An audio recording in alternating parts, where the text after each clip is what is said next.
My name's Natalie. I'm 30, and if I could rewind time, I'd go straight to that night and press my lips shut before that sentence ever escaped. Just one sentence.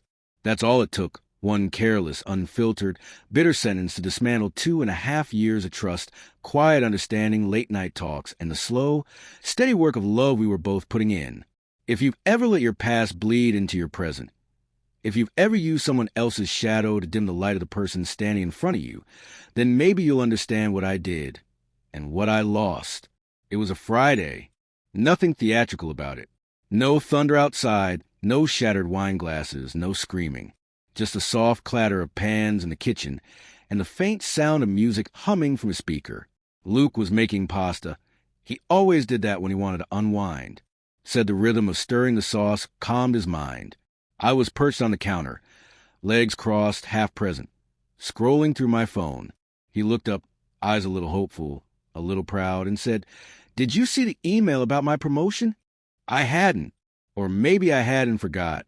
I mumbled, "Oh, that's nice," barely lifted my eyes. He didn't snap, just stirred the sauce, slower now. Then he said quietly, "I thought you'd be more excited. This is a big deal for me, Nat." And it was.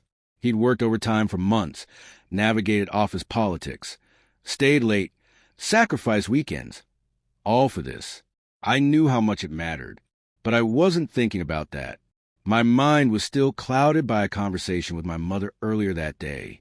She brought up Ryan. My ex mentioned how he used to surprise me with spontaneous weekend trips, luxury hotels, expensive dinners. And somewhere between that memory and my fatigue, bitterness welled up, and instead of swallowing it, I let it spill. I looked at Luke, this man who had quietly weathered my panic attacks, who built shelves for my books without asking, who left notes in my jacket pockets for no reason but to make me smile. And I said something unforgivable. Well, maybe if he were more like Ryan, this would have happened sooner. It was like a switch flipped. Luke didn't yell, didn't break anything. He just stopped. His hand went still in the pot. His whole body tense, but his face just emptied. The warmth vanished from his eyes, replaced by something dull and hollow. He set the spoon down with a precision that made my chest tighten, turned off the stove, reached for a towel, and wiped his hands like he was trying to scrub off what I'd just thrown at him. Then, without a word, he walked down the hallway. I jumped off the counter and followed him. "Luke, wait. I didn't mean it like that." He opened the hallway closet and pulled out his overnight bag. "You did," he said, his voice steady. "But it's okay. I get it now." "No, please," I said, panic rising in my throat. I was frustrated. I wasn't thinking. He didn't even glance at me. He packed with quiet efficiency. Clothes, toothbrush, charger. No drama. Just like someone who'd made up his mind. He zipped the bag, slung it over his shoulder, and turned toward the door. And then he said the last thing he ever said to me in person.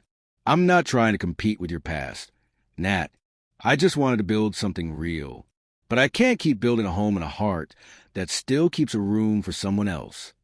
He stepped to the door, turned the knob, walked out, and closed it behind him. Not softly, not violently, but with a finality that echoed through the apartment. I stood there frozen, waiting.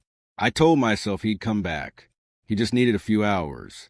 A night to cool off. We'd fought before. Never like this, but still, couples fight, right? But the morning came and the bed next to me stayed empty. His toothbrush was gone. His mug, the chipped one he used every morning, was missing from the kitchen shelf. Little signs that screamed what I wasn't ready to admit. He hadn't just stepped out. He had left. I couldn't even be angry. I knew what I'd done. Luke never asked me to forget Ryan. He only asked that I stop comparing him to a man who never actually loved me, who used grand gestures to cover up emotional distance. Luke was the opposite of all that. He saw me, saw through me, understood the parts of me I kept hidden from the world.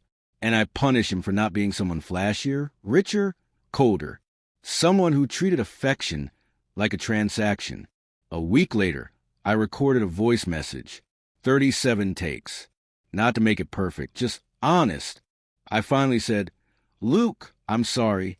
Not just for what I said that night, but for every moment I made you feel like being you wasn't enough. Ryan had money, yeah, but he never really saw me. You did. And I made you feel like that didn't matter. That's on me. He didn't respond. Not that day. Not the next. 10 days passed. Then I got a text. You don't need to apologize. I just need peace. And I couldn't find it with you anymore. That broke me in ways I didn't expect. Because it wasn't cruel. It wasn't laced with blame. It was just the truth. And it came from someone who had loved me enough to walk away without bitterness. That kind of love is rare. That kind of loss is worse. It's been 2 months now. I still wake up and reach for my phone out of habit. Not because I believe he'll come back, but because I still wish he would. I see him in everything. The way I tie my robe now. The way he used to when he got cold. The way I overcook pasta because he always turned stove off too early and said al dente was a myth.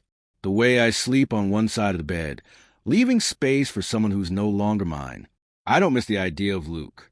I miss Luke, the man who made me tea exactly how I like it, who listened to me go on about fantasy novels he'd never read, who stood behind me at awkward family dinners, silently grounding me with his presence.